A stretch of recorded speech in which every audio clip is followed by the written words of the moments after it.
Blog Talk Radio.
All right, everybody. Welcome to Morris Talk Live 100. I'm your host, Tarhaka Omana Elbay, and tonight we will be dealing with the UCC. Who, what, when, where, and why. What is a UCC-1 financial statement? What is it used for? Where and to whom do you give it to? Does the UCC-1 play a part in your trust? Why do you need a UCC? Is the UCC a contract? How do you fill out a UCC? Can a UCC be filled out online? I answer that right now, yeah. But anyway, this is what we're going to be dealing with right now. I'm getting quite a few calls for people. Got our secure party credit and stuff, and they get a hang up about this UCC thing. So we're gonna discuss this stuff tonight, and we're gonna find out exactly what it is, how important it is, what it is all about, and what it's used for. Okay. Before we get on to the broadcast, make sure you keep in touch with us, because next Sunday we'll be back again with more law. We're going to go to the commercials. We'll come back. We'll be ready to go. Hold on.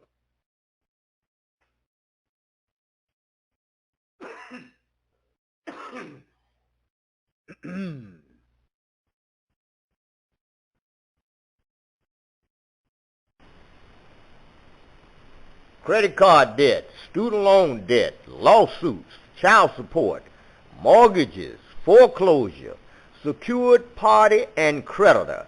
Get my free report. Go to www.tarhakadebtelimination.org. That's tarhakadebtelimination.org. What kind of trust do you set up? How do you use a trust? What do you put in a trust? For the solution, contact me, Tarhaka Amana L. Bay. Get my free report by going to tarhakadebtelimination.org. Driver's license, freedom to travel. Who exactly needs a driver's license? What did the U.S. Supreme Court rule about it over and over again? How does that work? What is proper syntax grammar? Get my free report.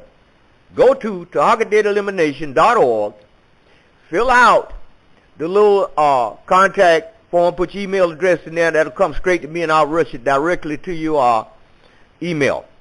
TarhakaDebtElimination.org.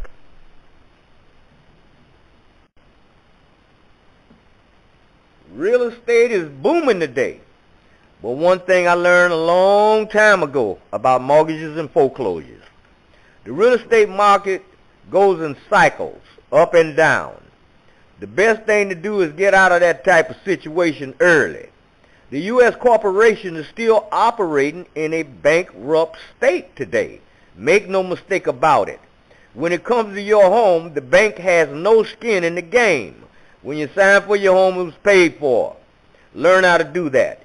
The IRS is a private for-profit corporation. Learn how to deal with that. Go to TarhakaDebtElimination.org. That's TarhakaDebtElimination.org. How do you discharge debt? How do you write it up? What do you do? Learn how to do that. Contact me, Tarhaka Amana El Bey. Go to TarhakaDebtElimination.org. Peace.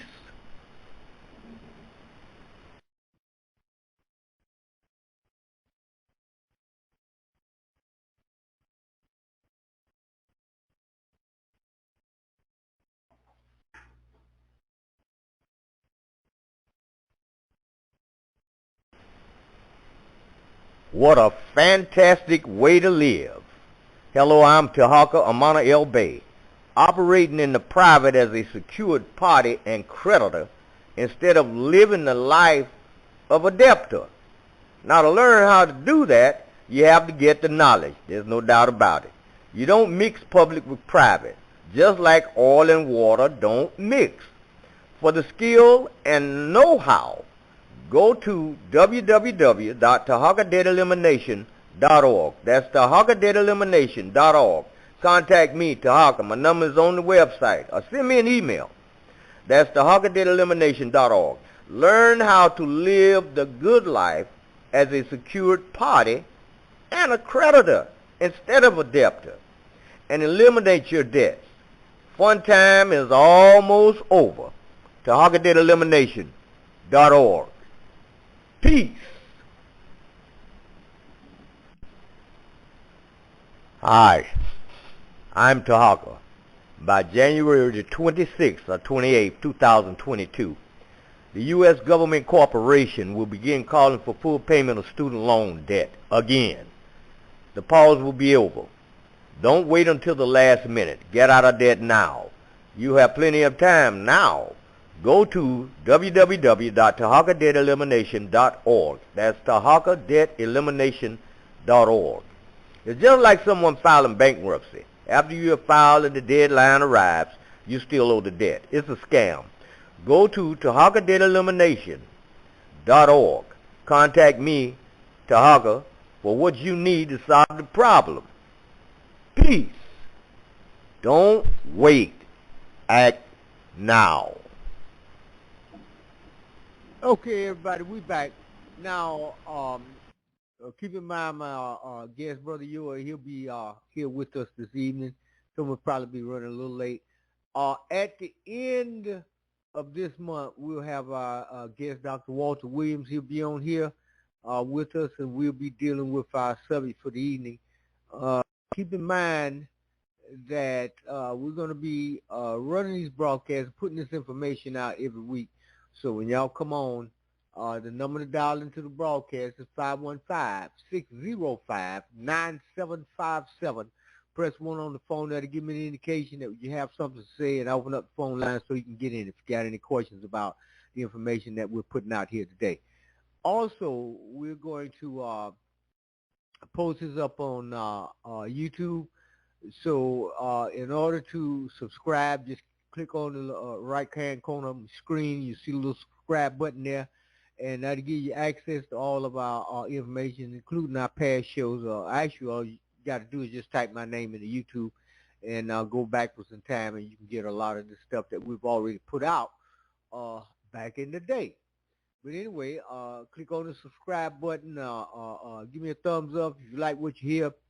And we're going to be doing that as soon as the broadcast over and we get a chance, we'll go ahead and convert this thing. We'll put it on out of there.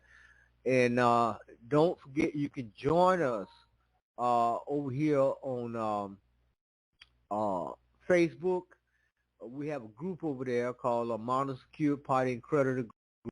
And you can join that and click on the files. There's a ton of files over there. You get a whole ton of information right over there on Facebook. Okay? So hang on tough with us, and we'll be ready to go. Now, let's find out about this UCC-1 financial statement. And the bottom line is your which is a trust, y'all capital letters franchise, your name, that's a trust in all caps. And the straw man owns everything. So what you want to do is you want to gain control of that thing. You don't want to own nothing. You want to control everything.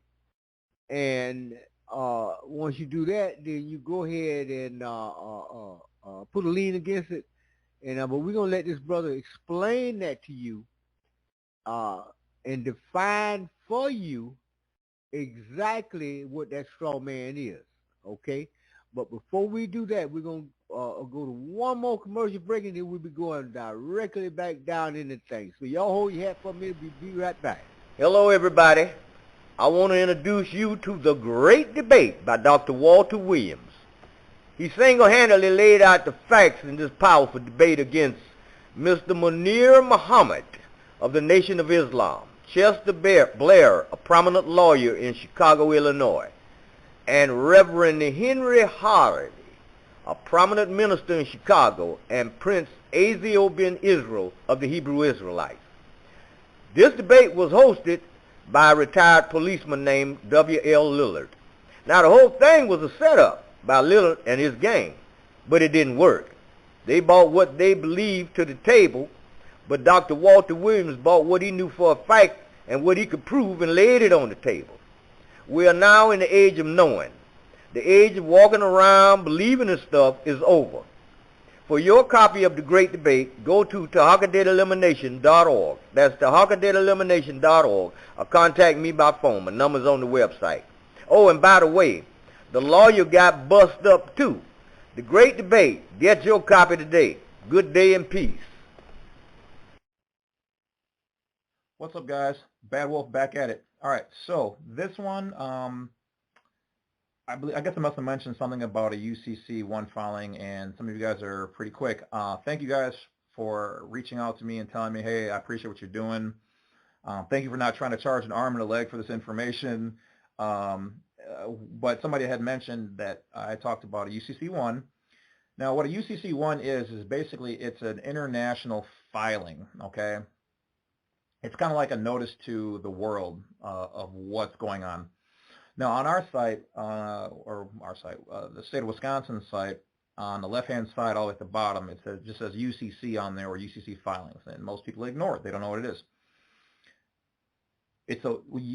Filing a UCC-1 is detrimental to you, especially as a state citizen or a national or anybody, even as a U.S. citizen.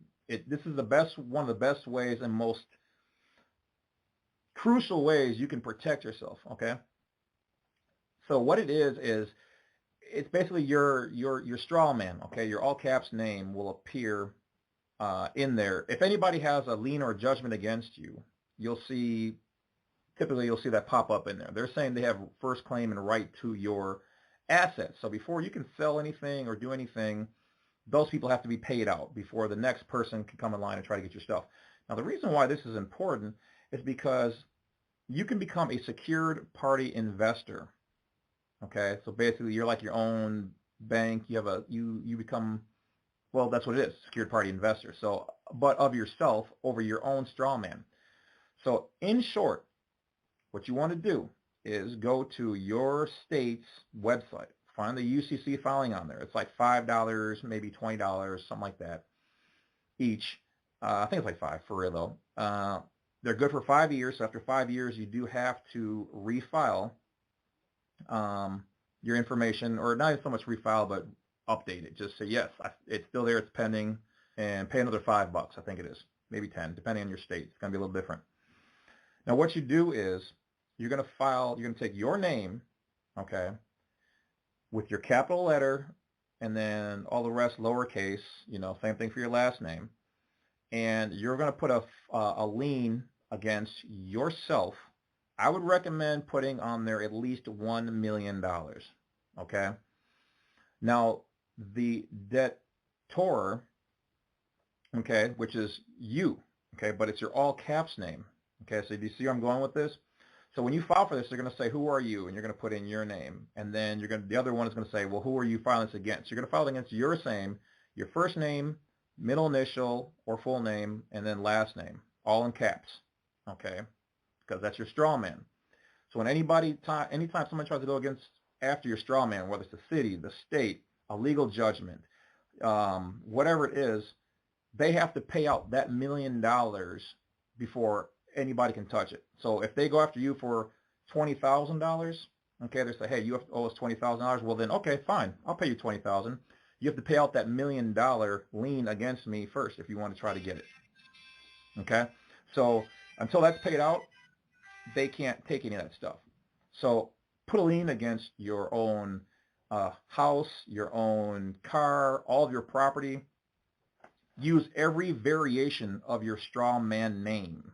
Okay, so your name, first letter capitalized, lowercase, okay, and you're going to file it against your all caps name, okay, and let's see here, do that.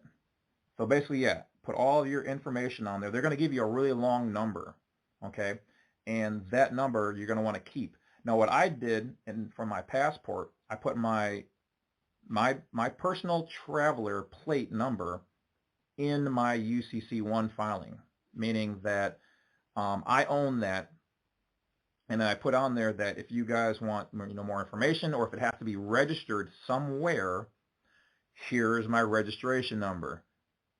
So see what we did there? So because the DMV talks about you can have a plate, but they also kind of want it to have a there's alternative registration, though they wouldn't exactly tell me what that means. So, okay, I have a registration. Here's my UCC filing number. Here's my plate on there with my information. All right. I feel like I'm forgetting something. So you might want to look up UCC-1 becoming a secured party investor.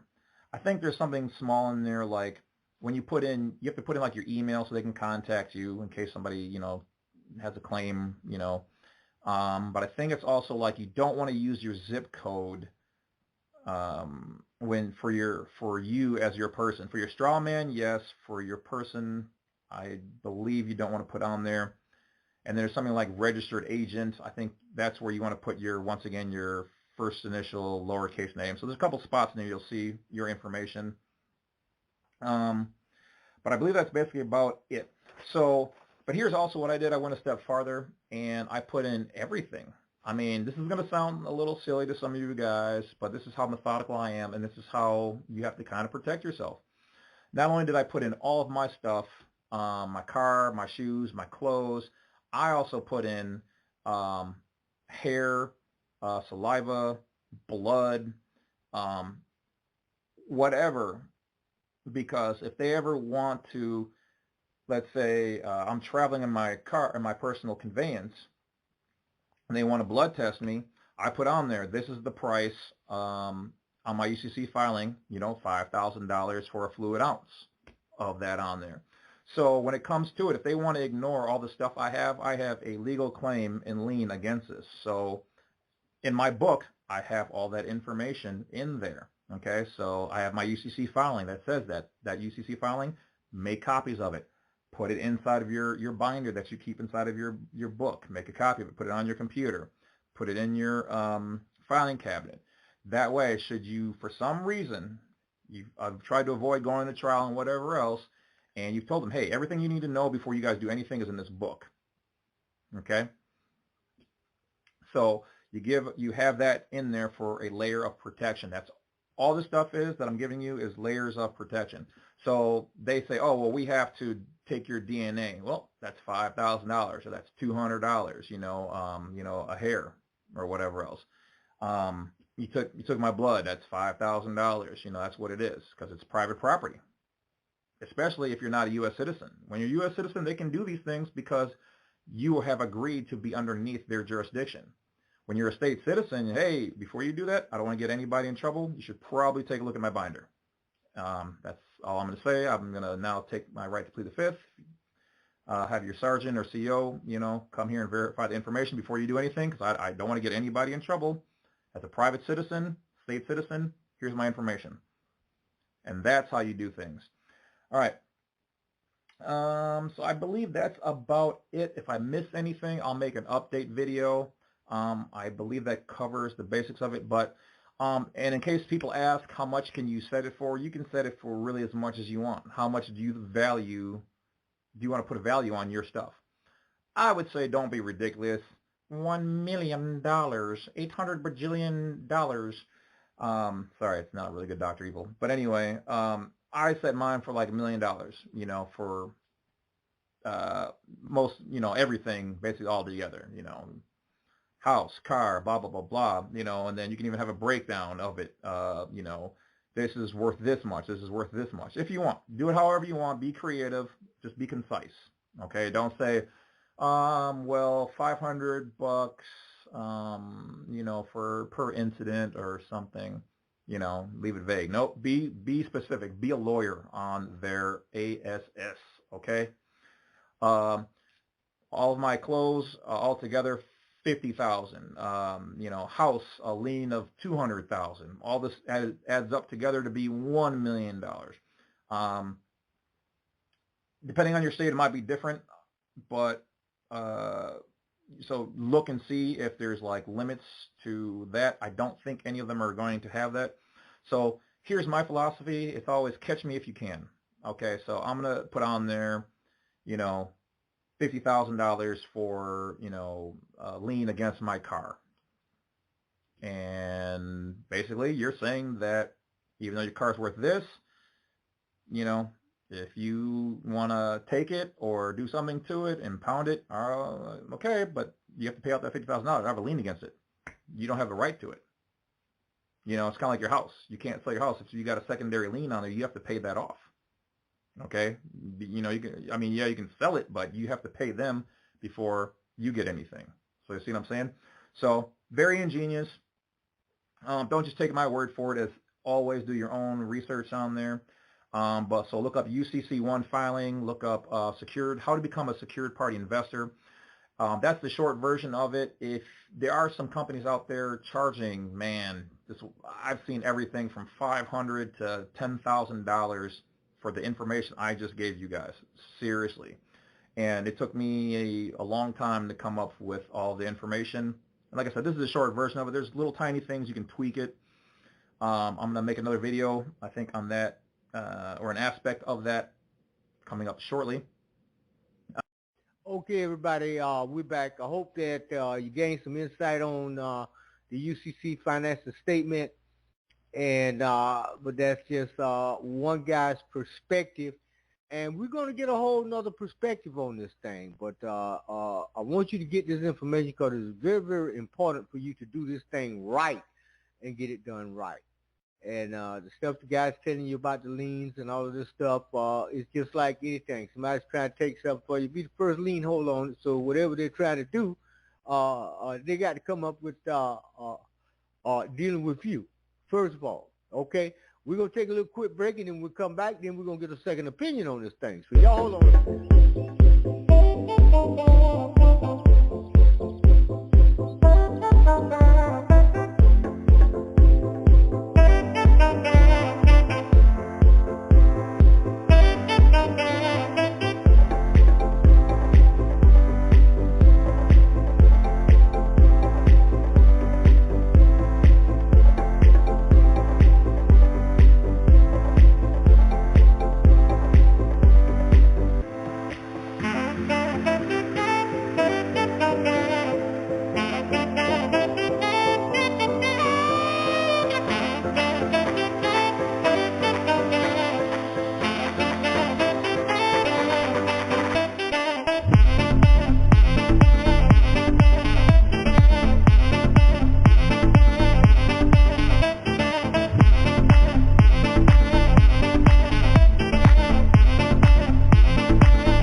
Okay, we back.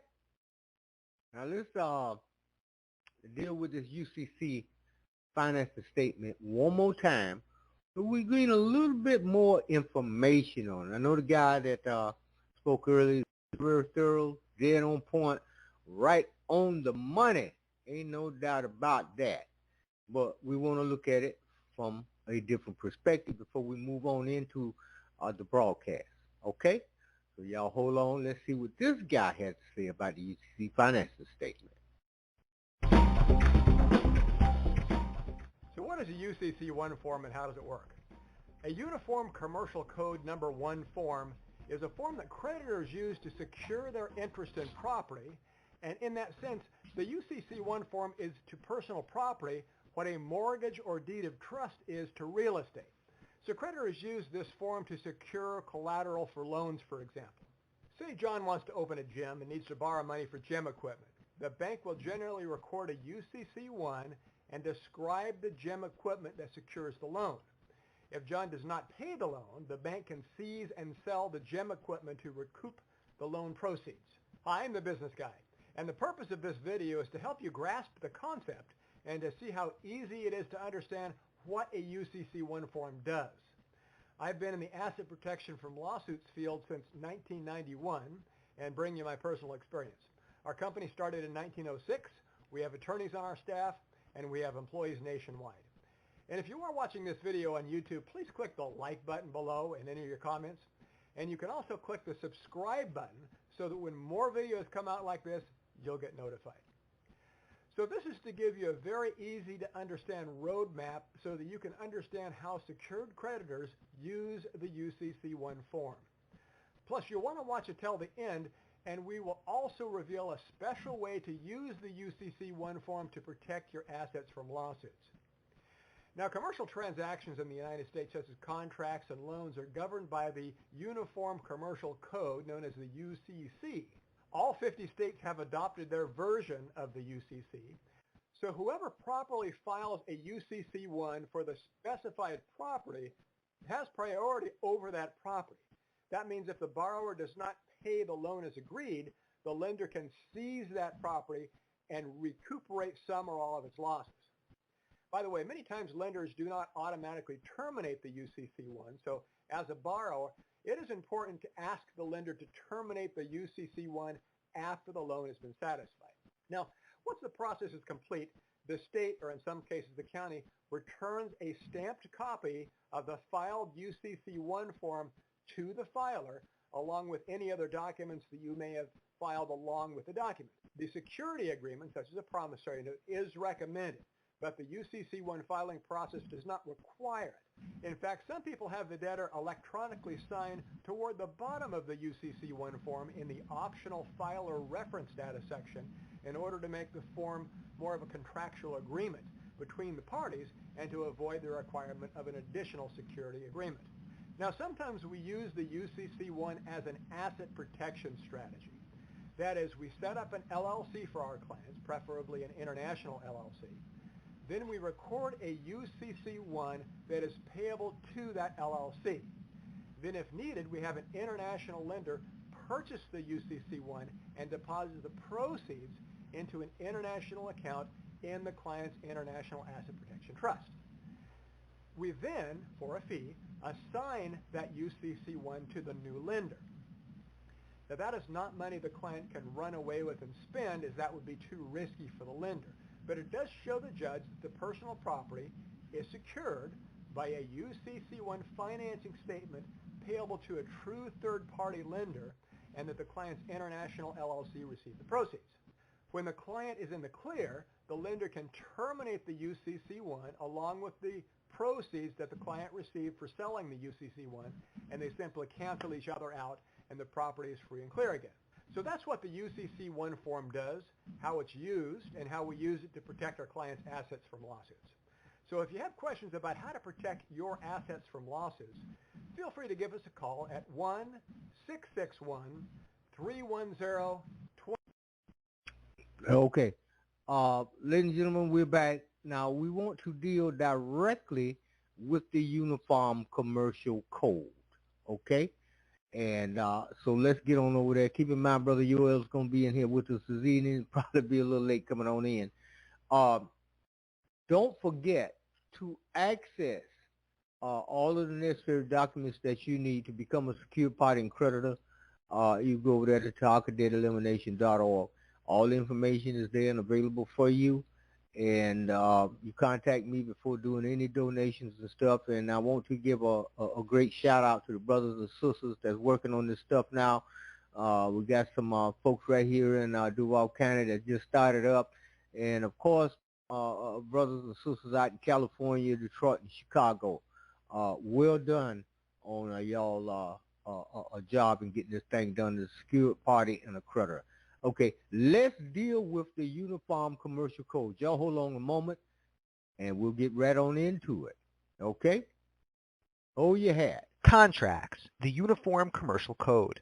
The Uniform Commercial Code, or UCC, is a set of laws governing sales and commercial transactions. The purpose of any uniform code is to create a standard body of law across multiple jurisdictions. The provisions of the UCC or any uniform code are not binding on a jurisdiction unless they have been adopted by that jurisdiction. However, the UCC has been adopted in whole or in large part by all 50 states. The UCC contains multiple articles dealing with various components of commerce. The focus of this presentation will be on Article 2 of the UCC, which regulates contracts for the sale of goods. We will illustrate when Article 2 applies and discuss several practical concepts from Article 2 that affects contracts and sales. Article 2 applies to contracts for the sale of goods. Goods are things that can be identified when the contract is formed and can be moved. Pens, boats, computers, cars, and animals are all goods. In contrast, real estate, services, and intangibles, such as intellectual property, are not goods. Several UCC provisions provide special rules for merchants. A merchant is a person who regularly deals in transactions involving certain types of goods or holds himself out as having special knowledge about those goods. A merchant is in the business of selling a specific type of product. If you go to a sporting goods store and buy a baseball, a sporting goods store is a merchant for purposes of the UCC, while you are not. While UCC rules are often comparable to general contract rules, the UCC does significantly change the rules in many places. Let's look at some examples. The first is the concept of a firm offer.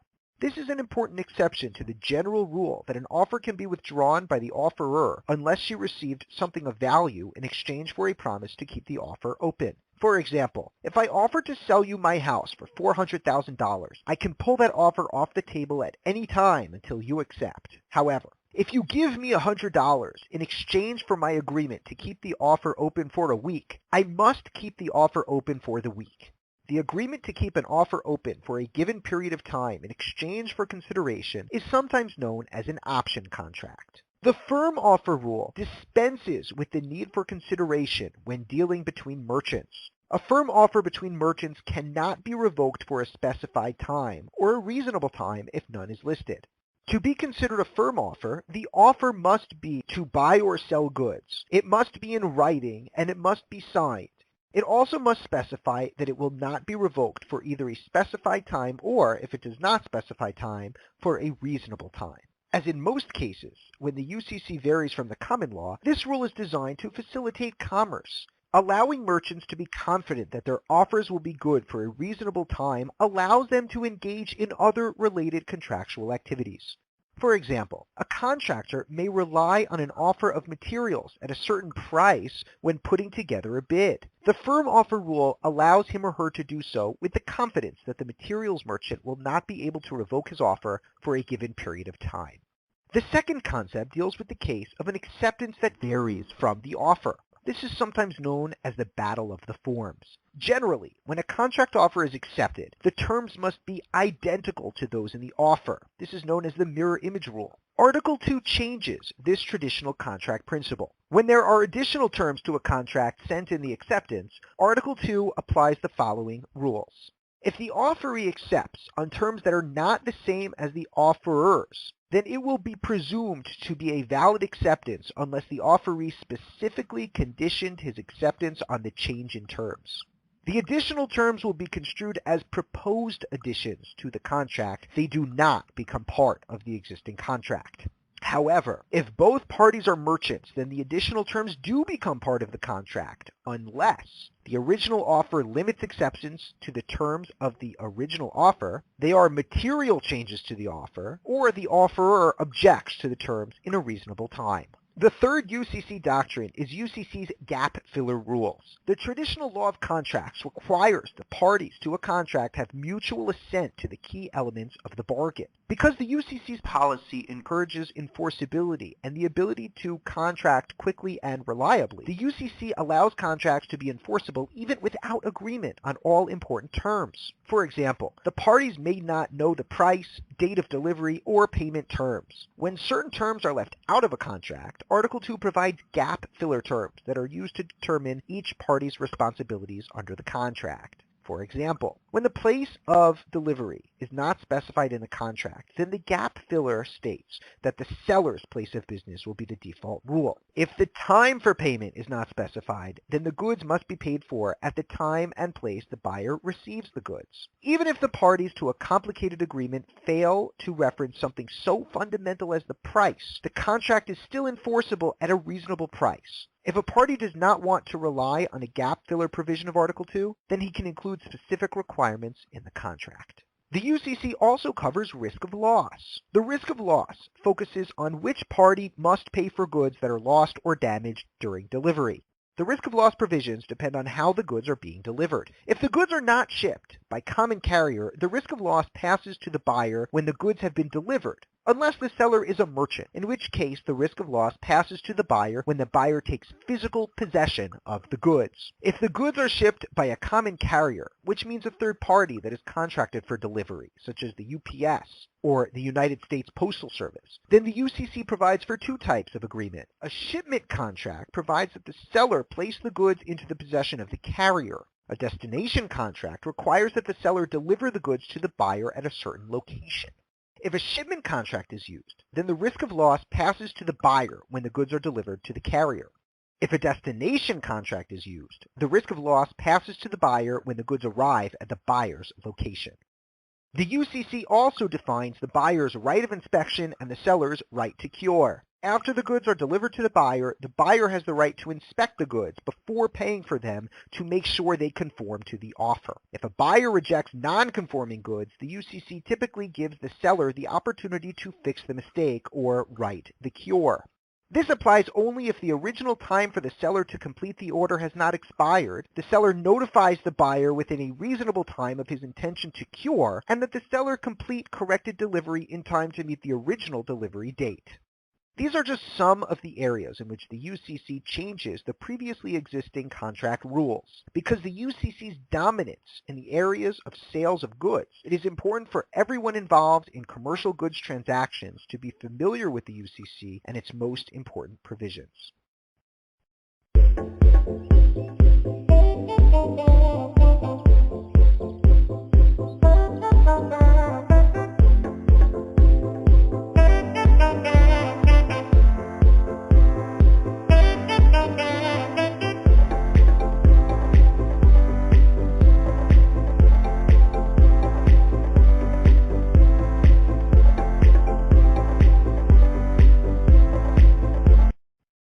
All right, everybody, we're back.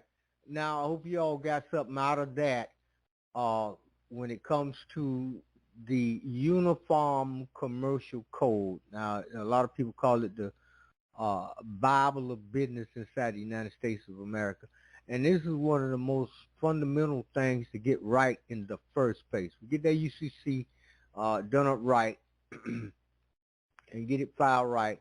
And you want to learn everything that you can possibly learn about that before you even attempt to do it. And that's one of the files that we have on our secure part and creditor package. Tell everything you need to know about a UCC before you even attempt to do that, so you can make sure that you got it right. Before we go on, we're going to take another little quick break, and when we come back, then we'll press on down into a little bit more on the sale of goods. Okay, so y'all hold your hat for a minute. We'll be right back.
right, everybody, we're back.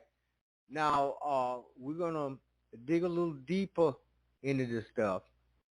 And we're going to be dealing with a little bit more about the goods so we can make sure that we get this thing down to a science. Now, once you become a secured party creditor, then you want to go ahead and set up your trust, and then you want to start accessing your direct treasury account so you can start using your credit on all this credit that you got on these bonds. We're going to get into that later on in our future broadcast. But right now, we're getting the basic fundamentals of this stuff down, and so that you will become really familiar with what goes on with the Uniform Commercial Code and the sale of goods and so on and so forth, okay? So we're going to go back and deal with sale of goods a little bit more so we can make sure we clearly understand this stuff. So y'all hold on a minute and let's get this down to a science, okay? Hold on. Module 1, right? Sales of Goods and the UCC. Article 2 of the UCC. The National Conference of Commissioners on Uniform State Laws and the American Law Institute collaborated to produce 10 articles governing certain types of commercial transactions. These articles are collectively known as the Uniform Commercial Code, originally promulgated in 1962, which we'll refer to as the UCC, or the Code. The articles are originally based on the British Sale of Goods Act and the Uniform Sales Act of the early 20th century. The Code is intended to serve as a model for state legislatures to adopt and customize as they see fit. The UCC is not law in itself. It is a model for states to follow and to tailor their goals. While all states have enacted the UCC to one degree or another, there is some variance in degree, especially with regards to amendments released periodically which states are free to adopt or ignore. Article 2 of the UCC deals with sales of goods. The goals of Article 2 are to simplify, clarify, and modernize the law of commercial transactions, and to permit the expansion of commercial transactions through custom, usage, and agreement. Article 2 applies to transactions in goods, which is broader than just contracts for the sale of goods. Article 2A deals with leases, to specifically address those types of contracts.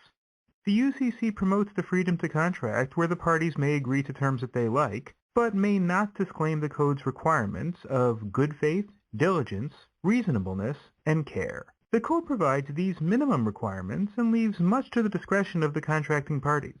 While Article 2 applies to transactions among ordinary buyers and sellers, certain provisions of Article 2 apply only to merchants. A merchant under the Code is one who deals in the kinds of goods sold or has knowledge or skills particular to the goods involved in the transaction. Analysis of a transaction under the UCC involves two basic inquiries. First, whether the parties entered into a contract, and second, if there is a contract, what are the binding terms. Even without complete agreement to all of the terms, if there is an intent to be bound and a reasonably certain basis to compute a remedy, the Code requirements are satisfied. Note that Article 2 only applies to goods and not services. Goods are defined as things that are movable. Growing crops and other things expected to be severed from realty without harming the realty itself are also goods. Minerals, oil, gas, and buildings are goods if the seller severs them from the ground. But if the buyer is expected to do so, then they are not goods, but realty. Contracts to sever oil and gas by the buyer are not governed by Article 2. Services, labor, and legal causes of action are also not goods. Mixed transactions, which are sales that include both goods and services, can lead to varying court interpretations. For example, electricity has divided the courts. Electricity could be considered a movable good provided to customers, or a service generated for the benefit of the customers. In one case, the blood used in a transfusion was found by the court to be a service. There are two tests to determine whether something is a good or a service, and therefore whether Article 2 applies. Under the predominant purpose test, which is the majority view, the courts look at the predominant component in the transaction and accordingly categorize the subject of the transaction as a good or service. Under the gravamen test, which is the minority view, the court will look to the target of the complaint. If the subject of the complaint is a good, then the Code will apply. Article 9 of the UCC governs the creation of security interests in goods, which entitle a seller who extends credit to repossess the good for lack of payment. While Article 9 governs the security interest, Article 2 governs the underlying sale of goods. The code is not intended to repeal or in any way impair statutes intended to protect certain persons such as consumers and farmers. Forming a sales contract. At common law, there was a presumption that an acceptance must be in the same manner or means by which the offer was made. Under Article 2, if an offeror makes an offer but does not specify the manner or means of acceptance, then acceptance may be made in any manner and by any means that are reasonable under the circumstances. Article 2 also addresses unilateral and bilateral contracts.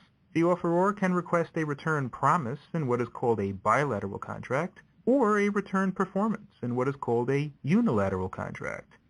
In the absence of a suitable designation by the offeror, the common law favored the establishment of a bilateral contract, but either is acceptable under Article 2.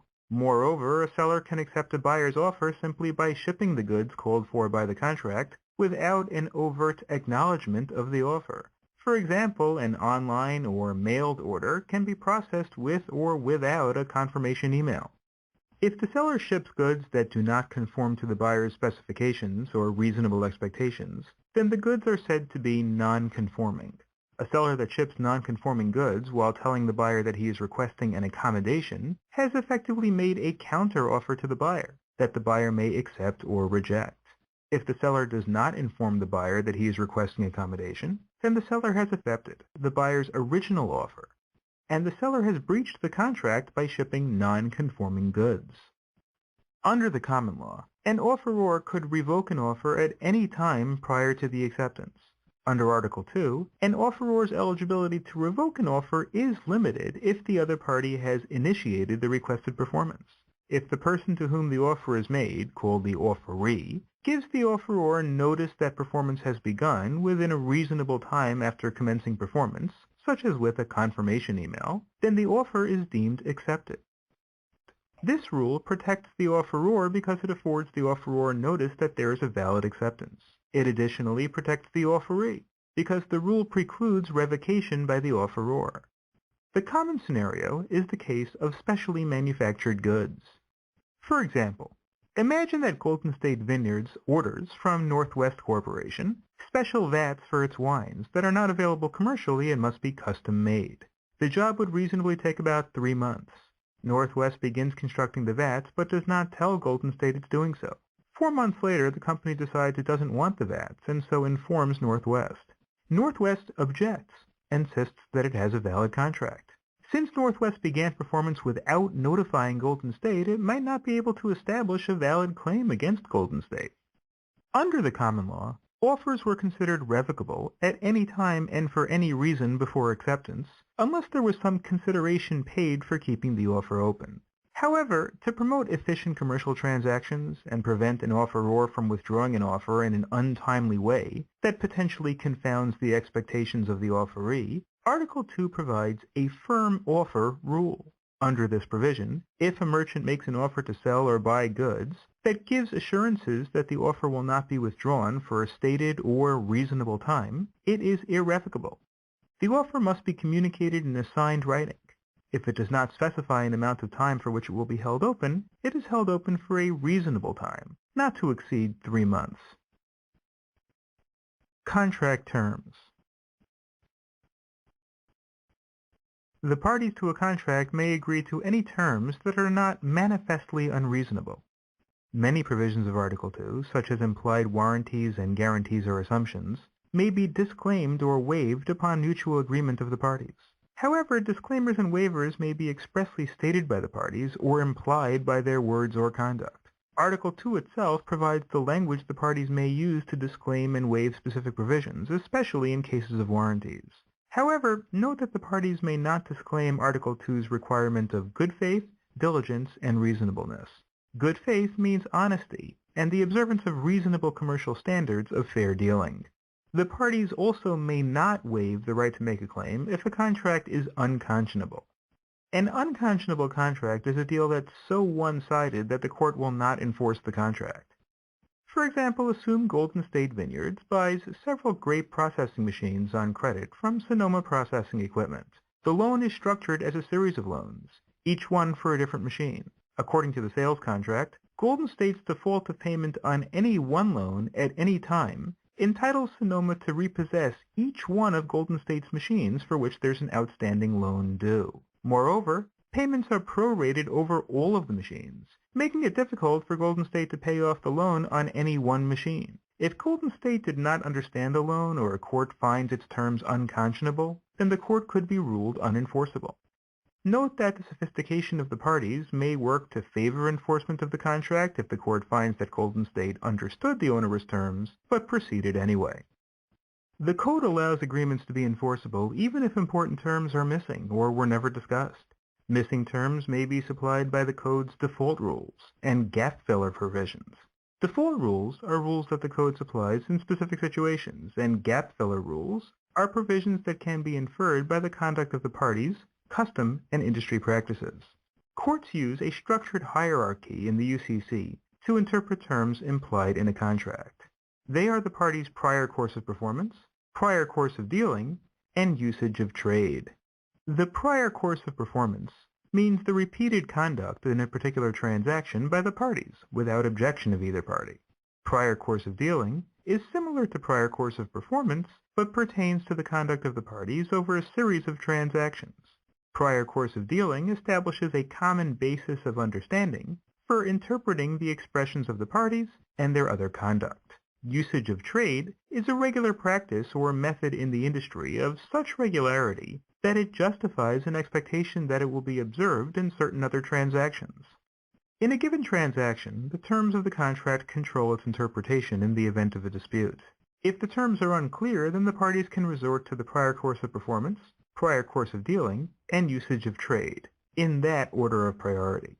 For example, assume Golden State Vineyards orders wine racks from Sierra Corporation to store its wine bottles.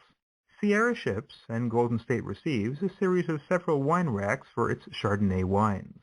Golden State makes payments and orders more wine racks, but then it begins to offer a more profitable port wine, which uses a different size bottle. Golden State was under the impression that the type of rack was irrelevant and that it could receive a different size simply by informing Sierra. Sierra was counting on selling its Chardonnay-sized racks to Golden State and refuses to change the types of racks that they were sending. Each side suspends performance. In resolving a dispute, a court might find that the prior course of performance indicated that the Chardonnay-sized racks were suitable. Whether or not Golden State can exercise a claim to select a different size may depend on the prior course of dealing between the parties or what is customary in the industry. Default terms. A contract may exist under Article 2 even without a price term. The default price is a reasonable price at the time of delivery. Alternatively, the parties may designate the buyer or seller as the one who will determine the price term, though that party must do so in good faith. If a party fails to do so and is at fault, then the other party may treat the contract as canceled, or valid at a reasonable price term. The parties can also establish price determination by reference to an external mechanism, such as a price quote on the market. So, for example, the parties may agree on August 1st that the buyer will purchase 100 widgets on November 1st for whatever price widgets are typically being sold for in a given city on that date. Article 2 also provides default rules for delivery should the parties fail to specify delivery terms. Delivery must be made within a reasonable time, and unless otherwise agreed, delivery must be made in one shipment. If the delivery is to be made in separate shipments, then payment is due for each individual shipment after it is accepted. The default place of delivery is the seller's place of business, or if none, the seller's residence. Article 2 therefore provides a default rule that the buyer must pick up the goods. If the goods are identified as occupying a particular place, for example, the red 2020 Toyota parked in the parking lot at 123 Elm Street, then the delivery is at that place. The buyer will be expected to go to that place and pick up the goods. Default rules are also set forth for payment. The buyer is obligated to pay for the goods at the time and place of receipt, rather than at the shipment of the goods. Moreover, the buyer has a right of inspection when the goods are delivered, and the obligation to pay for the goods arises only after there has been reasonable time for an inspection. If the inspection reveals a problem with the shipment, the buyer may refuse delivery. Of course, an unjustified rejection of a delivery is considered a breach of contract. Other types of contracts. Article 2 provides for specific types of contracts that would ordinarily be unenforceable at common law under the doctrine of mutuality of consideration. These include output, requirements, and exclusive dealing contracts. Though these agreements are technically illusory because one party or the other has the discretion or ability to avoid performance under the agreements, the UCC allows them because they are commercially desirable for their flexibility. Output and requirements contracts have no specific quantity term that is negotiated by the parties. Instead, in an output contract, the quantity is the amount of goods that the seller can produce in a given period of time. In a requirements contract, the quantity is the amount that the buyer requires in a given period of time. Under the common law, these may be unenforceable because they are illusory promises, as the production or requirement may be entirely at the discretion of a party. The seller might output nothing under an output contract, and the buyer might require nothing under a requirements contract. While the UCC allows for the enforceability of these contracts, it requires that the parties act in good faith. They must output or require a reasonable amount under the circumstances, based on the reasonable expectations of the parties at the outset of the agreement. Alternatively, the parties may elect to provide estimated amounts to make explicit their expectations under the contract. These estimated amounts can assist the court in interpreting the contract should there be a dispute. Similarly, in an exclusive dealings contract, one party agrees to deal exclusively with the other party, or both may agree to exclusively deal with each other. In the former case, where, for example, a wholesaler might agree to sell its goods exclusively through a retailer, it's possible that one party, the retailer in our case, might not be agreeing to any specific performance. Nevertheless, the agreement is considered enforceable, and the code imputes a requirement of good faith on both parties. In our example, it's implied that the retailer will purchase a reasonable amount of goods from the wholesaler to justify the expectations of the exclusive relationship. In our next module, we'll turn to the transactional elements of contracts for the sales of goods, including writing and interpretation of contract terms, and modification of sales contract agreements. Okay, well, let's get on down in there and see what that's all about. Now, keep in mind, this is all operational under the Uniform Commercial Code, and has a whole lot to do with the UCC-1. Just pay very, very close attention. Keep in mind that each time that we do a broadcast and that broadcast is completed, it goes directly to my widget located at tarhakadataelimination.org. It's right there. If you're on your computers, right there on your right, you can go back to our past shows and click on anything that you may have missed. A lot of people have to work. A lot of people get off late, can't attend the broadcast. But you can always go there, or you can always go to YouTube and check the show out, because we're going to, at the end of each broadcast, we'll convert this broadcast into a video. That way you are able, at your leisure, to go there and check out what you've missed. If you've been out of town, if you had some other engagement or something that you had to attend and you could not be here to listen to this thing live when it's first done, then you can go back and make sure you have paper and pencil so you can jot this information down. And of course, you can always contact me by going to tarhakadataelimination.org. Just put your email address in there in the contact information section, contact us, and then we will send you our free report. And of course, my contact information, personal contact information, at the top of the website. So don't hesitate to get in touch with me.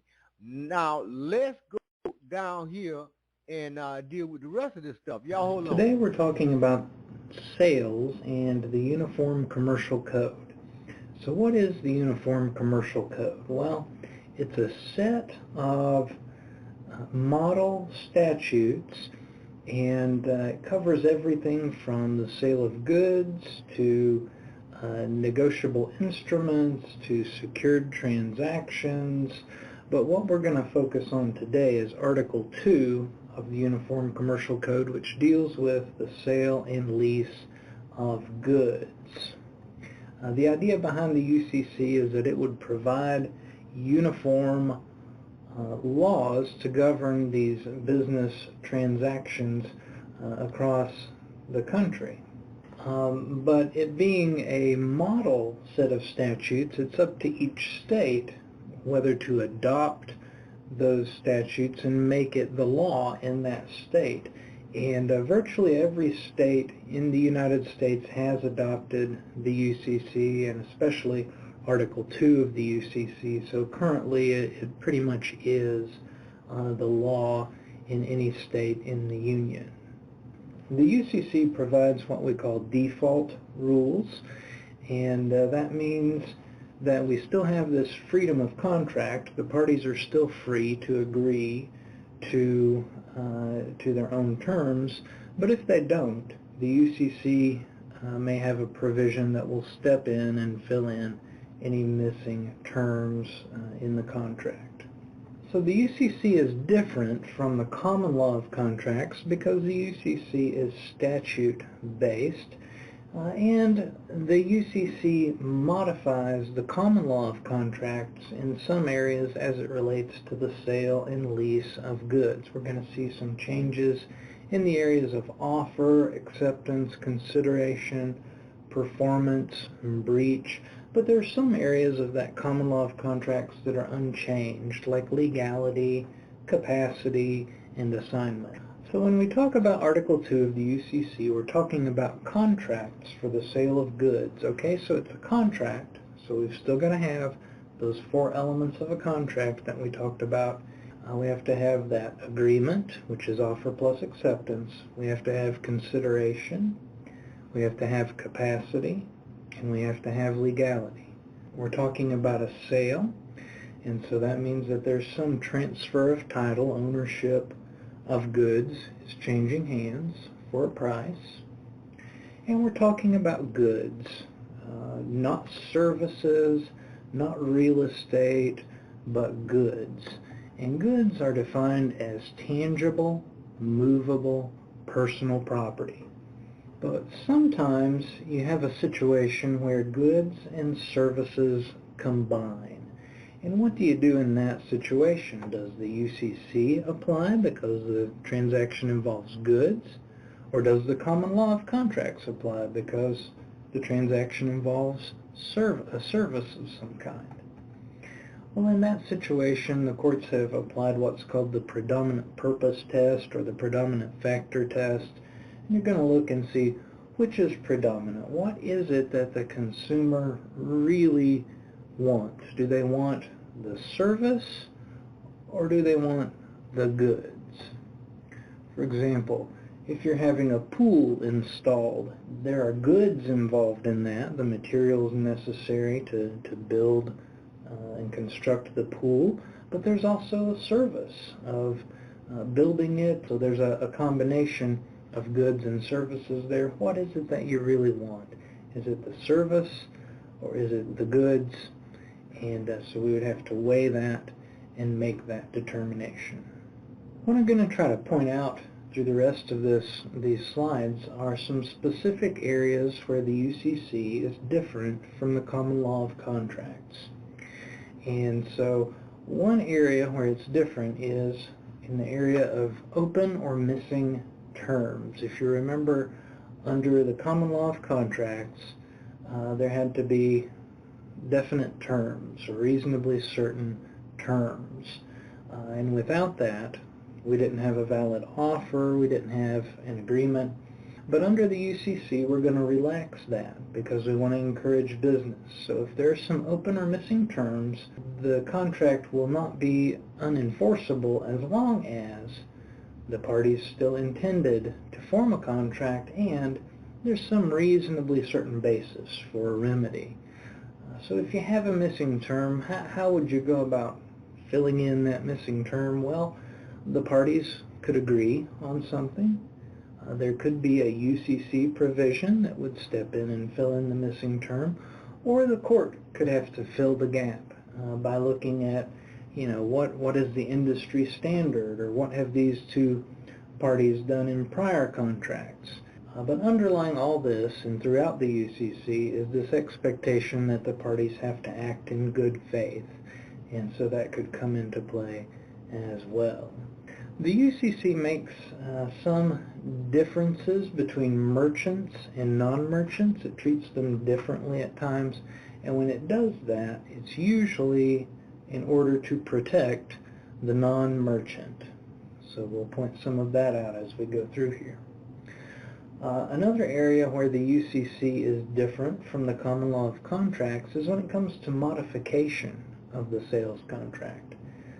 If you remember, at common law, if you were going to modify a contract, there had to be some additional consideration given in order for the modification to be binding. But that's not the case with the UCC. So long as the parties are acting in good faith, and so long as they create a writing if that's necessary under the statute of frauds. Another area where the UCC is different from the common law of contracts and where it treats merchants differently than non-merchants is in this area of the offer, what's called the merchant's firm offer. If you remember from the common law of contracts, our general rule is that an offer can be revoked any time before acceptance. And we talked about one exception to that was the option contract, but another exception under Article 2 is if a merchant has a signed and written offer, then it must remain open for a reasonable time. And what's a reasonable time? The courts have said no more than 3 months. Another area of difference between the common law of contracts and the UCC in this area of offer and acceptance is what's called the battle of the forms. And this is an area where we're treating merchants differently from non-merchants because this battle of the forms only applies to offer and acceptance between merchants. If you remember, at common law, terms added by the offeree became a counteroffer. But under the UCC, any added terms are automatically going to become part of the agreement between two merchants, unless the offer specifically forbids further terms, or the new terms materially alter the contract, or 3, the offeror objects to the new terms within a reasonable time. As far as acceptance, there are a few differences that can come into play here between the UCC and the common law of contracts. Acceptance has to be communicated by any reasonable means, and acceptance may be demonstrated by a promise to ship conforming goods or by going ahead and shipping those conforming goods. So a promise or the actual act of shipping the conforming goods. But what happens if non-conforming goods are shipped? For instance, I order 100 blue ink pens, but instead you ship me 100 red ink pens. Those goods would be non-conforming because they don't match with what I had ordered. If non-conforming goods are shipped and the seller sends a notice of accommodation within a reasonable time, saying, hey, we were out of blue pens, I sent you these red ones as an accommodation. If the seller sends that notice within a reasonable time, then the non-conforming goods are going to be treated like a counteroffer, which I would then be free to accept or reject. But if the seller sends non-conforming goods and doesn't provide that notice of accommodation, then the law treats that as an acceptance and a breach. So the seller would be in breach if they don't send that notice of accommodation along with those non-conforming goods. Another area where there are some differences is with the statute of frauds. If you remember, under the common law of contracts, we talked about how a contract for the sale of goods at a value of $500 or more has to be in writing. But the UCC is going to relax that a little bit and say that an oral contract is going to be enough if it involves specially manufactured goods that have been substantially started, so they've made some substantial progress on manufacturing those goods, and the goods are not suitable for resale. So it would be something very unique that they couldn't sell to anybody else. That's one exception. Another exception where the oral contract would be enough is if the parties admit to it in court that there was an agreement. And a third exception, an oral contract may be enough if there's been partial payment or partial acceptance. And the key question there is, can the goods be separated? If the goods can be separated, then we will enforce the agreement up to the amount paid or accepted. But if it's something that doesn't lend itself to being separated, for instance, a special garage door or something, you can't really separate that, it's one whole piece, then the agreement would not be enforceable under the statute of frauds. Parole evidence. The parole evidence rule at common law says that a court cannot consider evidence of things that were discussed or agreed to but not put in a final written contract. Well, the UCC is going to relax that a little bit and say even if there is a final written contract, we will consider parole evidence to clarify ambiguous terms. And to do that, we'll look at the course of dealing. What are the prior dealings between these two parties? The course of performance, what has been their behavior in the current transaction, and third, what is the usage of trade and sort of the industry norm. Identification, title, and risk of loss. Well, title and risk of loss can't pass until the goods have been identified. Once the goods are set apart or identified for that buyer, the buyer has an insurable interest and a right to recover from any third party that might damage the goods. And so title or ownership of the goods is going to pass to the buyer when the goods are delivered to the carrier or the buyer, depending on the terms of the contract.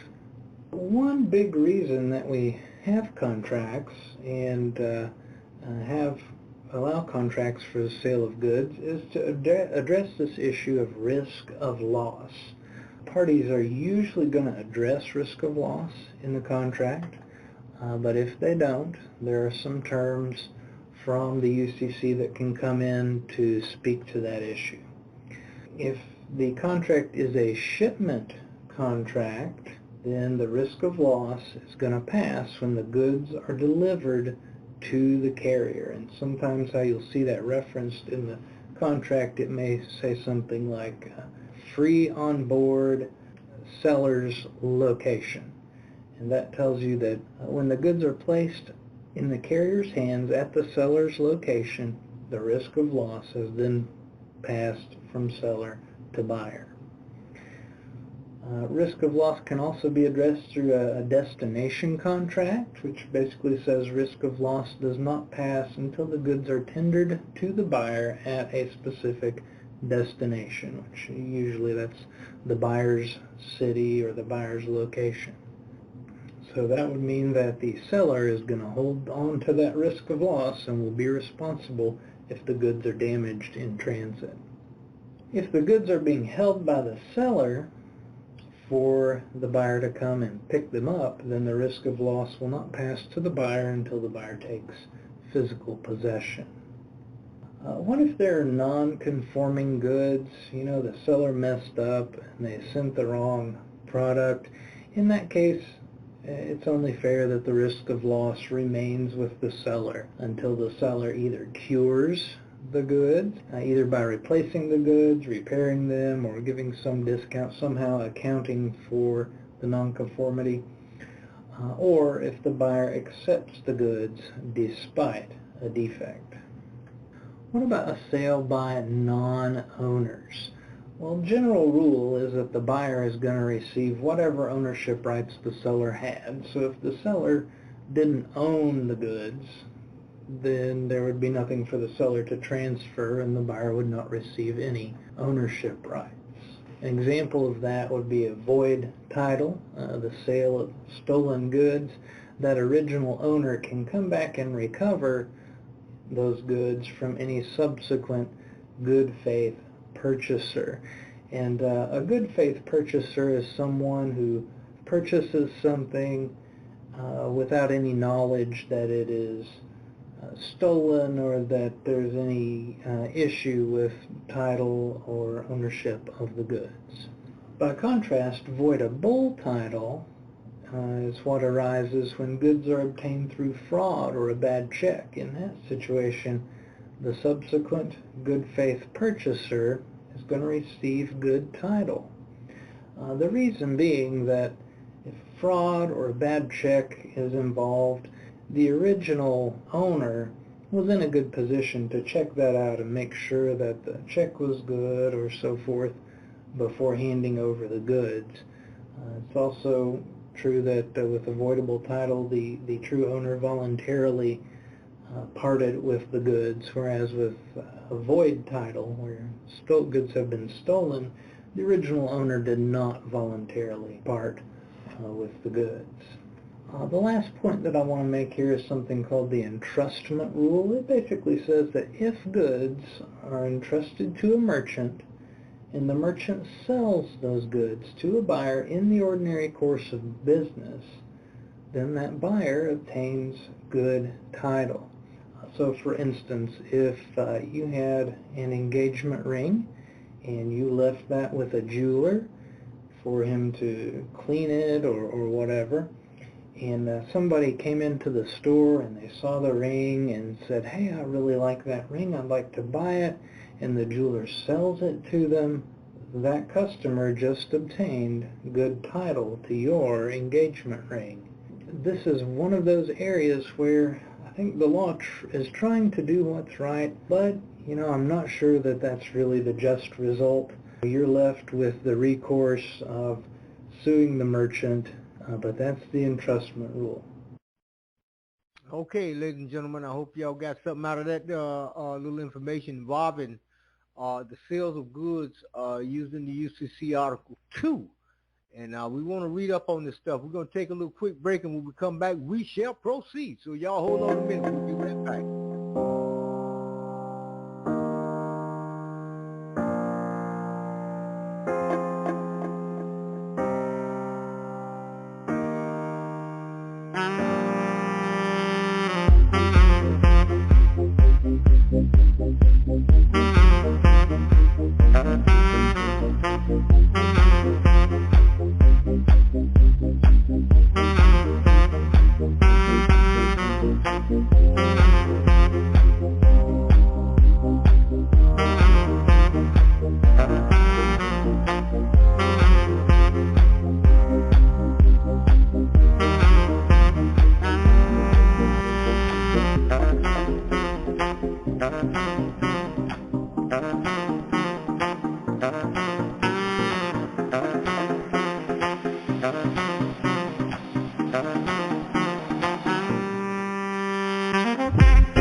everybody.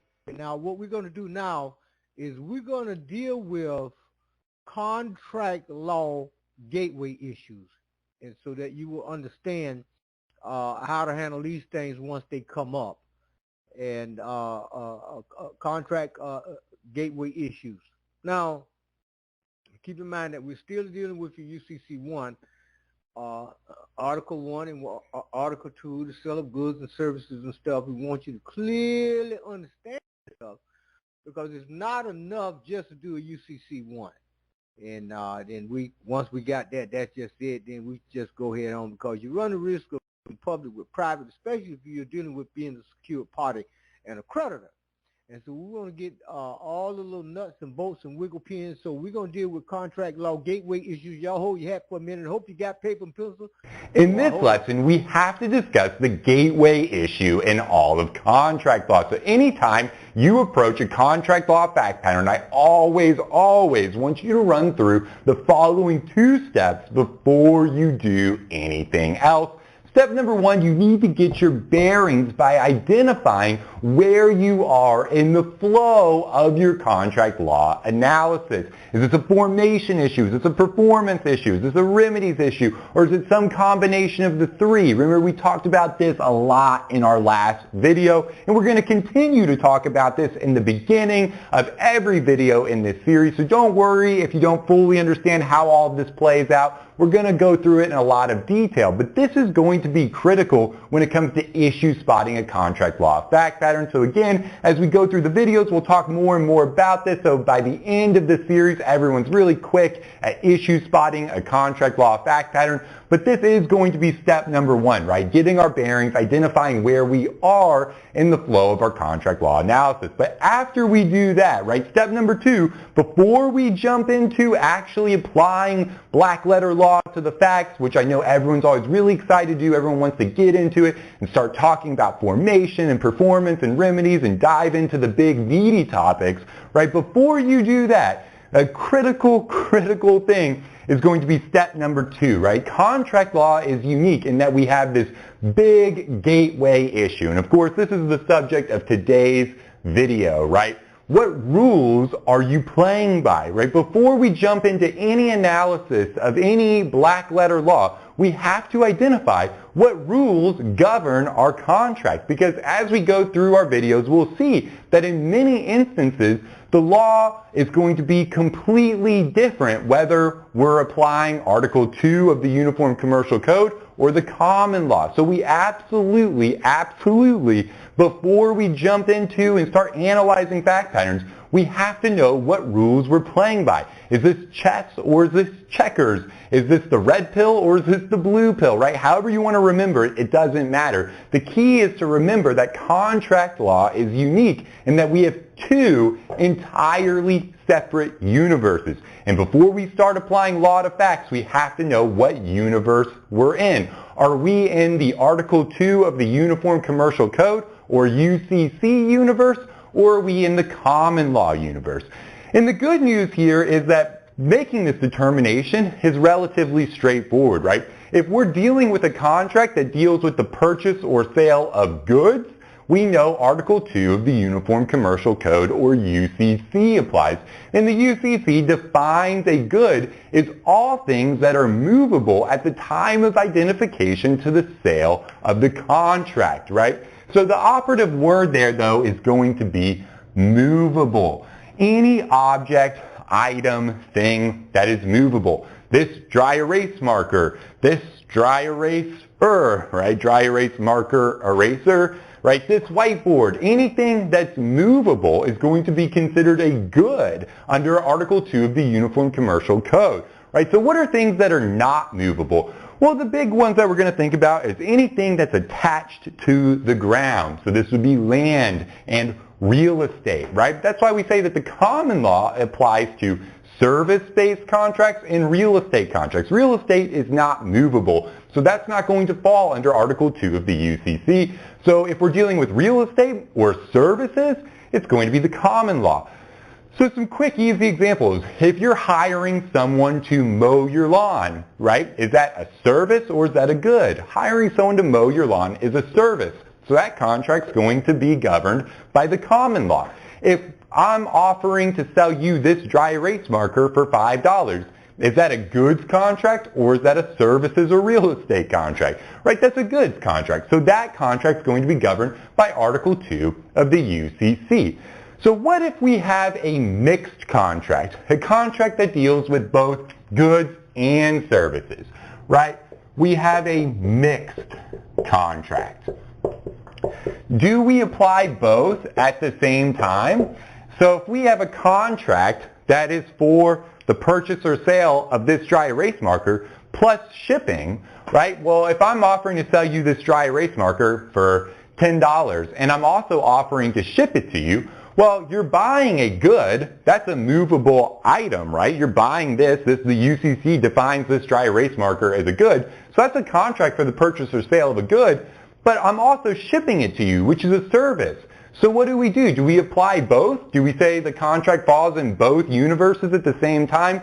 No, right? That's the one thing we never ever do. We do not ever want to apply elements of both the common law and Article 2 to one contract, right? You are, again, it's either the red pill or the blue pill. It's chess or it's checkers. We cannot apply rules from Article 2 and the common law at the same time to a contract. Even if that contract is a mixed contract and we're dealing with something that has elements of goods and services, as long as it's an indivisible contract, we are not going to apply both universes at the same time. And I see students do this all the time, and it always makes my head explode. That's why I'm emphasizing it, because it's usually going to be disastrous, right? If you're applying Article 2 to a contract for someone to mow your lawn, that's going to end up being catastrophic, right? You're going to get everything wrong most of the time, right? Because the Article 2 in common law in lots of areas, and we'll see this as we go through our videos, is going to treat fact patterns very differently. So we have to know what universe we're in. But what do we do there, right? Okay, so we had this purchase for a dry erase marker, which is a good, but this also got some shipping involved. What's our test? How do we know whether Article 2, UCC, or common law applies? How do we make the determination whether this is a goods contract or a services contract when it has elements of both? Well, the answer here is the predominant purpose test, right? Predominant purpose test. We're going to ask, what is the predominant purpose of the contract? Why are you really entering this contract? What's the predominant purpose? Are you entering this contract because you want a dry erase marker? Or are you more interested in just having something shipped to you? Are you somehow more interested in the shipping? Obviously there, the predominant purpose is the dry erase marker. You're entering this contract because you want the dry erase marker. The shipping is just an ancillary part of the contract. The predominant purpose is the purchase or sale of a good, this dry erase marker. So that means that contract is going to be governed 100% by Article 2 of the Uniform Commercial Code. We're not applying the common law to that contract in any way, shape, or form. We are in Article 2 of the Uniform Commercial Code. We're in the red universe, right? We're in the UCC universe. So we're applying UCC law to that contract. We're not applying common law. Okay? So the one caveat to this, right? One thing that I'll just mention before we look at some more examples would be the situation where we have a divisible contract, right? So imagine that we have a divisible contract, right? So this is typically going to be in the form of an installment contract. Thank you so much for watching this video preview of our legal education Excel. All right, we're back, ladies and gentlemen. I hope you got something out of that little dad back there. I don't know what happened to my brother UL. He's probably tied up, but we'll catch him later on. He'll be with us later on another broadcast, unless he dials in here late. But nevertheless, the show must move on. So we're going to take another little quick break before we get down into some more of this stuff. We just want to deal with some of the gateway issues on this stuff. But we'll take a little quick break, and we will be right back. Yeah, hold on a minute.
All right, we're back. Now, this time, what we want to deal with now is how a traditional enforceable contract is formed.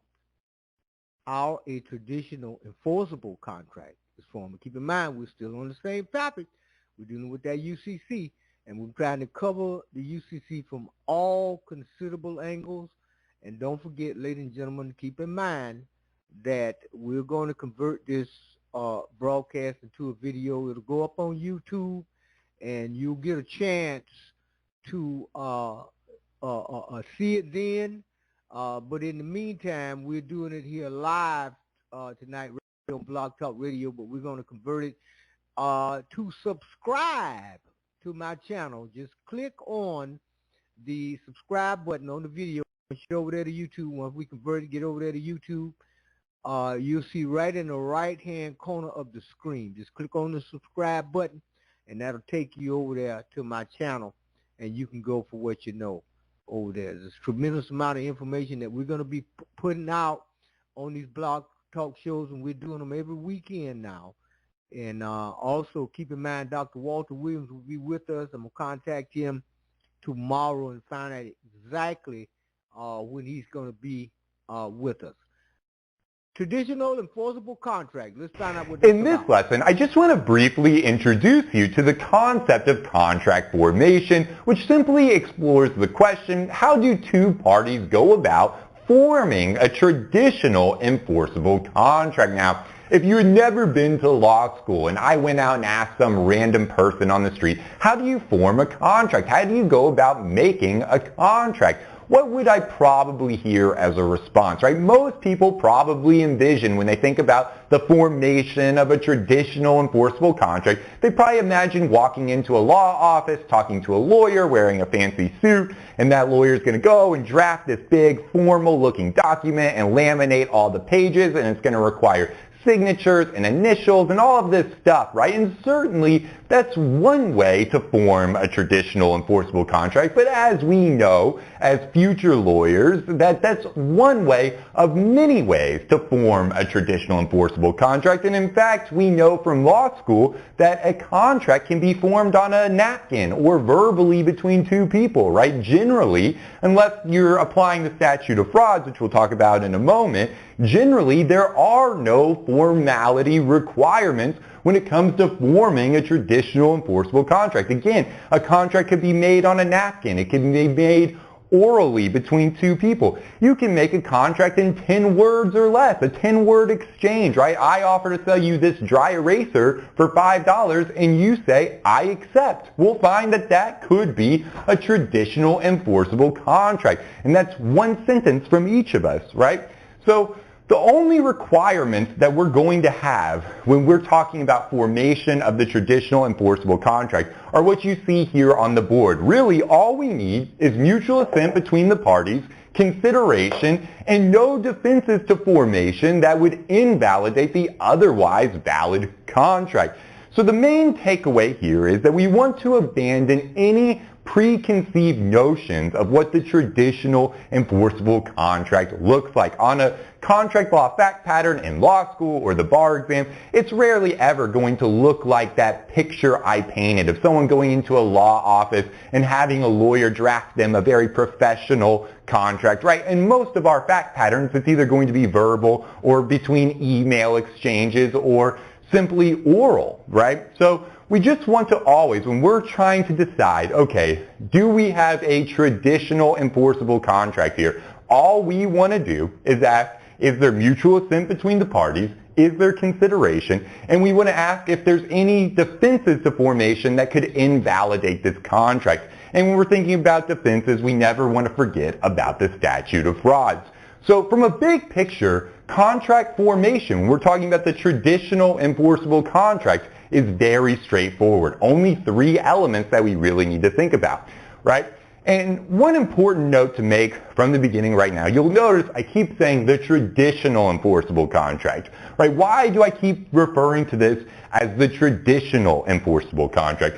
Well, in contract law, we talk about lots of ways that an agreement between two people can be enforced. Now, most of the time when your contract law professor is using the word contract, he's really referring to the traditional enforceable contract. But we know, again, if you remember back from our first video, that there's several ways an agreement between two people can be enforced. And the traditional enforceable contract is one way of several ways. Remember, we have these alternative theories like promissory estoppel, a quasi-contract, moral obligations plus subsequent promises. And it's important to note that all of the videos we're about to talk about in this segment of our series, we're talking about the traditional enforceable contract, mutual assent, consideration, and no defenses to formation that invalidate the contract. Now, just because this isn't satisfied, right? If any of these elements are not satisfied, the analysis is not over. Sorry about that. The analysis isn't over. That doesn't mean it's impossible for the parties to enforce the agreement.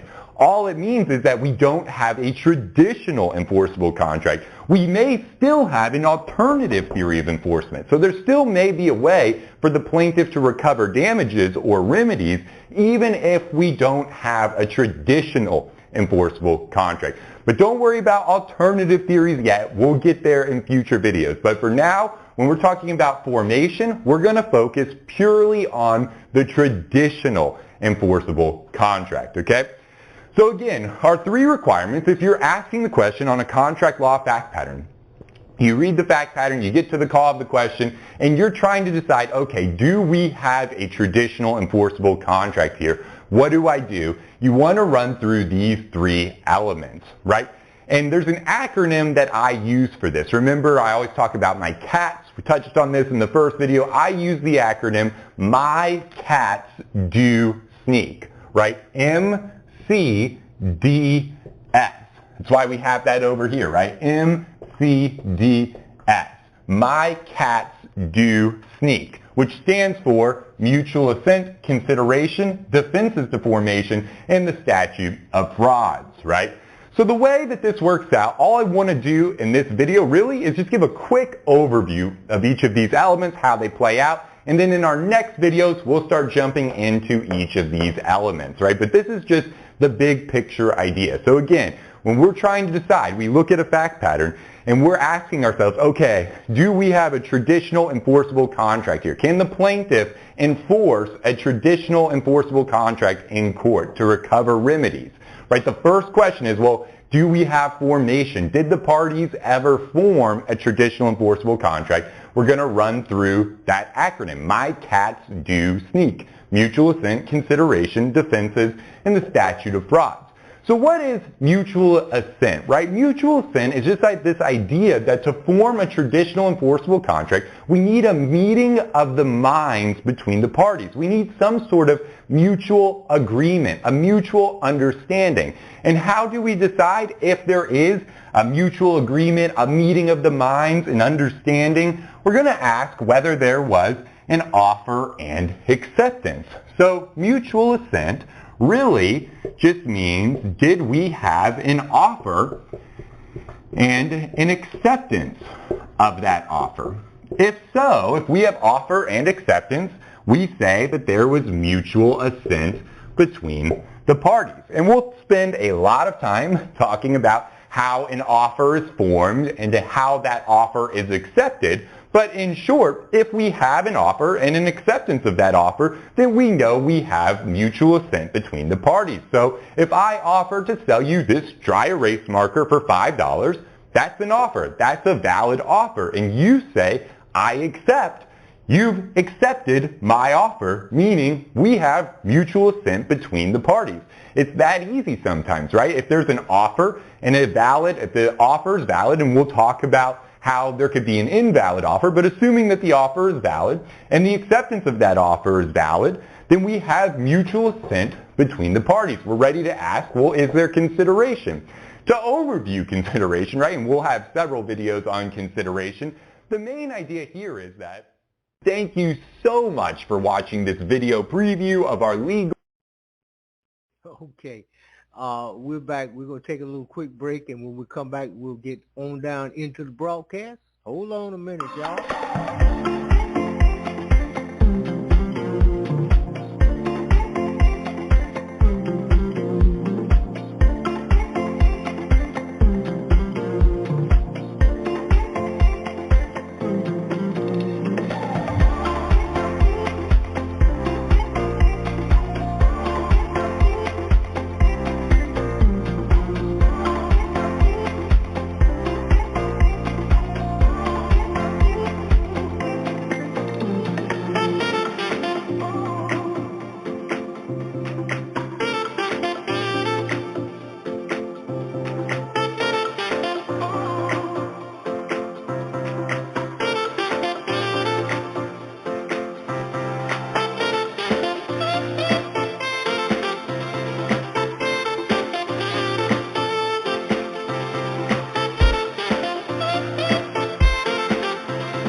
Okay, everybody, we are back.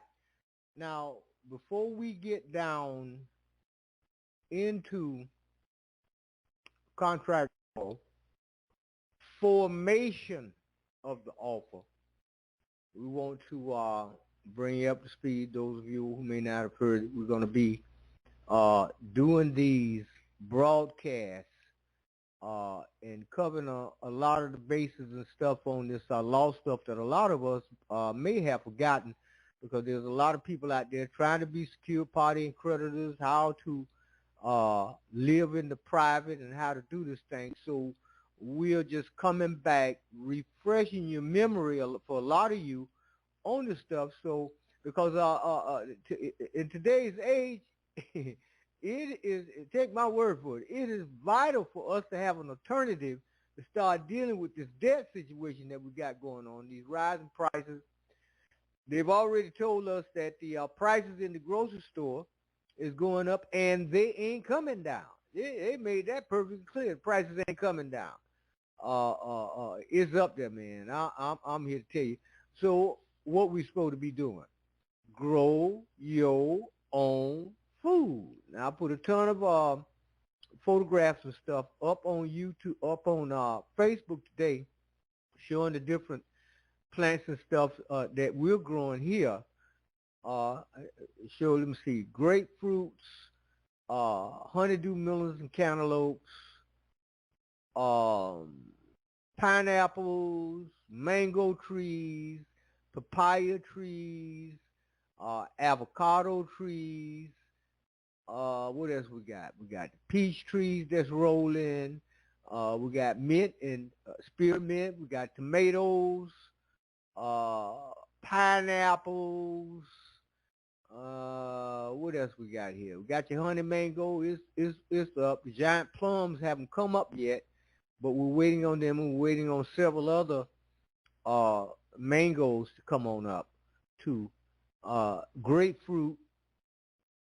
And so we'll be getting into our squash, our collard greens, mustard greens. I think we'll do some okra, and I definitely want to do me some field peas and butter beans and lima beans and all that good stuff. So we will be setting that up before the summer's over. We'll have the box set, have the dirt in the box. We have our little grow box. We'll be able to do that. But all the trees, all your fruit trees and stuff is in the ground. They're coming up. A lot of them are 2, 3, 4. We got some approaching 5 feet high. And, of course, once they get 5 feet high, we'll pull them up out the buckets and store them straight in the ground. And that'll be their permanent hotel, and they'll be ready to go for what they know on that deal there. Okay? Grow your own food. Become a secured party and creditor, and learn how to live in the private. That's what it's all about. Keep in mind, Dr. Walter Williams will be with us before the month is out. I'll be giving him a call tomorrow, find out when we're going to, what's the title of the broadcast. I'll go ahead and get that set up. Let's see. We're in the, let me look here. Let's see where we at right here now. Next Sunday will be the 17th, so we'll be dealing with, I think we're going to deal with creditors and the bonds. We're going to deal with these bonds and stuff, and writing these bonds up and show you how that goes. It's all a part of being a secured party and creditor and operating in the private and access your direct treasury account. And once again, I'd like to extend congratulations to the brothers and sisters that's dealing with, they're in the process of determining how much the bond is worth on your birth bond and all that. They're doing that now, and dealing with becoming a secure party and creditor. And I'd like to just extend a congratulations to them, as well as the brothers and sisters up in New York and Chicago. Congratulations on your efforts and stuff. And don't hesitate to call me and let me know what's going on and keep me abreast of what's happening with you. And my brother out in California, he was outstanding. And I sure want to give him a shout out there. You know who I'm talking about. But nevertheless, we're going to proceed on with the broadcast. And we're going to, before we go into our next segment, we're going to deal with some more of this here good music here, man. I love this jazz. Y'all hold on, man. Hold on.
All right, everybody, we're back, and we're going to deal with contract law and the formation of the offer. This will be our last segment. I hope you all still with us. Hope you enjoyed our little jazz concert there. And but we're going to go on into this plug here and deal with contract law, the formation of the offer.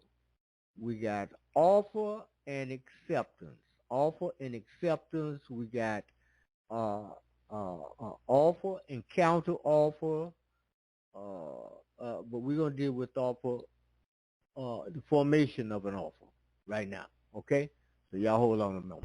In this lesson, we're finally ready to jump into substantive discussion of contract formation, beginning with mutual assent and the offer, but more specifically, how a person goes about forming a valid offer. But as a quick refresher, before we jump into the offer, remember, to form a traditional enforceable contract, there's going to be 3 elements. We need mutual assent between the parties, consideration, and no defenses to formation that would invalidate the otherwise valid contract. But in this lesson, right, we want to start with our discussion of mutual assent. In case you're wondering, this is what the M in our big picture contract flow stands for. In our mnemonic, my cats do sneak, the M is for mutual assent. And what did we say mutual assent was? Remember, we said we need mutual assent between the parties. This is our first element for formation of a traditional enforceable contract. But what exactly is mutual assent? Remember, we said this is this idea that we need a meeting of the minds between the parties. This idea that there has to be a mutual understanding or a mutual agreement. And remember, we said to make this determination in our contract law analysis, we have to ask whether we have a valid offer and an acceptance of that offer. And if we have offer and acceptance, we say that we have mutual assent between the parties. So to begin our analysis of contract formation and mutual assent, we have to determine whether we have a valid offer, which begs the question, how does a person go about forming a valid offer? Well, we have 3 elements we're going to want to think about. To form a valid offer, the offeror must manifest an objective willingness to enter into the agreement, create a power of acceptance in the offeree, and specify all the necessary terms of the deal. So in this lesson, all we want to really do is break down these 3 elements, go over some examples, and try to figure out how a person forms a valid offer, which remember is always going to be step 1 in our analysis of mutual assent. Okay, but remember, let's start with element number 1. To form a valid offer, the offeror must manifest an objective willingness to enter into the agreement. The key word here is going to be objective. The offer is governed by an objective test, which simply means that outward appearances of words and actions are determinative, not subjective hidden intentions. Again, outward appearances of words and actions are determinative, not subjective hidden intentions. For example, let's say that I look directly at you and I say, I offer to sell you this dry erase marker for $5. Okay? Stop the analysis there. All that we know is I'm looking directly at you and saying, I offer to sell you this dry erase marker for $5. Well, objectively, is that a willingness to enter into the agreement? Am I, the offeror, manifesting a willingness to enter into the agreement? Yes. Right? There's nothing in my outward words or actions that are demonstrating anything other than willingness to enter into the agreement. But now, let's say, and I didn't tell you this, but let's say that the whole time, unbeknownst to you, I have my fingers crossed behind my back. And subjectively, I have a hidden intention that I'm playing this practical joke. My hidden intention is that I have no intent to actually sell you my marker. I would never sell you my marker. This is my favorite marker in the whole world. I have no subjective intent to actually sell you this for only $5, right? That's my subjective intent. But do we care about a offeror's subjective hidden intentions in our offer analysis? Absolutely not. All of that stuff is irrelevant, right? It's only what a reasonable person would interpret my outward actions and words to mean. If a reasonable person would interpret that the appearance of my outward actions and words appear to be a manifestation of willingness to enter into the agreement, it doesn't matter what I'm thinking in my head, right? So again, the offer is governed by an objective test. And the way that this is commonly tested on contract law fact patterns is this idea of the practical joke. You see this all the time in contract law fact patterns where someone comes up to someone and as a joke they say something like, I'll sell you my favorite marker for, only $1, and clearly they in their head think that they're joking. But if it's from an outward appearances, if their outward actions and words demonstrate that they look like they're seriously willing to enter into this agreement, we don't care if they're kidding in their own head, right? That doesn't matter. The question will always be, what would a reasonable person interpret their outward actions to mean? So watch out for this with the practical joke. Now, obviously, if it's clear from someone's outward words and actions that they're clearly kidding, then we know that's not a manifestation of willingness to enter into the agreement. If somebody comes up to you and says, haha, I'm just kidding, but what if I offered to sell you this as a joke, right? Then you know, right? Those words and actions demonstrate that they're not actually manifesting willingness to enter into the agreement. So sometimes a person's outward actions also match their subjective hidden intentions. But we don't care about that aspect, right? All we're looking at is their outward actions, okay, and words. But that's element number one. Watch out for the practical joke there, but otherwise this should be pretty straightforward. Basically, as you're reading the fact pattern, if they have any hidden intentions, you can almost just cross it out, right? If it's anything with what they were thinking in their head, what the offeror was thinking in their brain, you can basically just cross those types of facts out. They're there to trick you, okay? So that's element number one. The offer is governed by an objective test. Number two, right, to form a valid offer, the offeror must create a power of acceptance in the offeree. This is simply the idea, when we talk about power of acceptance, that when I make an offer, right, if I'm manifesting an objective willingness to enter into the agreement, I say something like, I offer to sell you this dry erase marker for $5. The question is, am I, the offeror, conferring a power of acceptance in you, the offeree? And the easy way to think about power of acceptance is if the offeree can simply say, I accept, and know that they have concluded the deal, then we say they have the power of acceptance. So if I say to you, I offer to sell you this dry erase marker for $5, can you simply say, I accept, and know that you've concluded the deal? Yes. Right? If I say I offer to sell you this dry erase marker for $5, you can say I accept. And we all know that the deal has been concluded. But what if I said something like, would you be willing to consider buying this marker for $5? Can you simply say I accept and know that you've concluded the deal? Or what if I ask something like, what do you think this dry erase marker is worth? Right? Do you think this dry erase marker is worth $5? Right? Can you simply say, I accept and know that you've concluded the deal? No, right? That's more of an invitation to deal. I'm just asking what you think about the dry erase marker, or I'm asking for your opinion on what you think the dry erase marker might or might not be worth. I'm not actually conferring a power of acceptance in you, the offeree. You can't simply say, I accept and know that you've concluded the deal. So that's what we want to look out for when we're thinking about this idea of conferring. The offeror must create a power of acceptance in the offeree, right? We want to look out for things that are actually invitations to deal and not actual offers, right? I offer to sell you this dry erase marker for $5. You can simply say, I accept. I ask you, do you think this dry erase marker is worth $5? You can't simply say, I accept and know that you've concluded the deal to that phrasing, right? So the other thing that we want to think about with the creation of a power of acceptance in the offeree is that generally we say that the offer must be directed to a specific offeree, right? Otherwise, we're not conferring a power of acceptance in any specific person.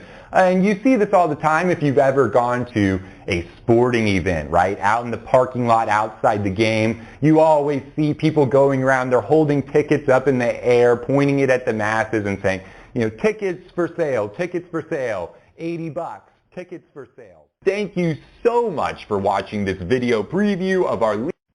Okay, everybody, we come down to the close of the broadcast. I hope you all have gotten something out of the information that we've laid out here for you this evening. And definitely hope you enjoyed the jazz music, because I love me some jazz. Jazz and growing food. Oh, man. I love that. That's the next thing to dealing with contract law. But anyway, I've been your host, Tarhaka, Mount LB, and until next time, y'all have a good evening.